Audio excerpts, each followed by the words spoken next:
30 വർഷം ഒളിവിൽ കഴിഞ്ഞ കൊലക്കേസ് പ്രതി ഒടുവിൽ പിടിയിലായി. കൊലക്കേസിലെ 5ാം പ്രതിയായ കന്യാകുമാരി ജില്ലയിലെ മാവട്ടം ചാണിവള വീട്ടിൽ ദാസപ്പൻ എന്ന് വിളിക്കുന്ന 50 വയസ്സുള്ള രാജപ്പൻ ജാമ്യത്തിലിറങ്ങി 30 വർഷം ഒളിവിൽ കഴിഞ്ഞ പ്രതിയെയാണ് അതിസാഹസികമായി പാറശാല പോലീസ് അറസ്റ്റ് ചെയ്തത്. 1996-ൽ ധനുവച്ചപുരം സ്വദേശിയായ പ്രസാദ് എന്നയാളെ കുത്തിക്കൊലപ്പെടുത്തിയ കേസിലെ പ്രതിയാണ് തമിഴ്നാട് തക്കലയ്ക്ക് സമീപം വേർക്കിളമ്പി എന്ന സ്ഥലത്ത് നിന്നും പോലീസ് പിടികൂടിയത്. ജാമ്യത്തിലിറങ്ങിയ പ്രതി മൂവാറ്റുപുഴയ്ക്ക് സമീപം മറ്റൊരു പേരിൽ 15 വർഷത്തോളം റബ്ബർ ടാപ്പിംഗ് തൊഴിലാളിയായി കഴിയുകയും പോലീസിന്റെ അന്വേഷണമെത്താൻ സാധ്യതയുള്ളതിനാൽ വാടക വീടുകൾ മാറി മാറി താമസിച്ചു വരികയായിരുന്നു. നെയ്യാറ്റിങ്കര ഡിവൈഎസ്പി ഷാജിയുടെ നേതൃത്വത്തിൽ പ്രത്യേക അന്വേഷണ സംഘം രൂപീകരിച്ച് പ്രതിയെ നിരീക്ഷിച്ചു വരികയായിരുന്നു.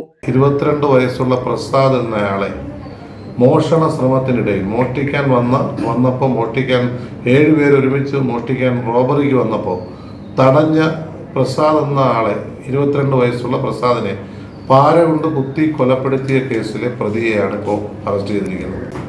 പാറശാല പോലീസ് രജിസ്റ്റർ ചെയ്ത് അന്വേഷണം നടത്തിയ കേസാണ്.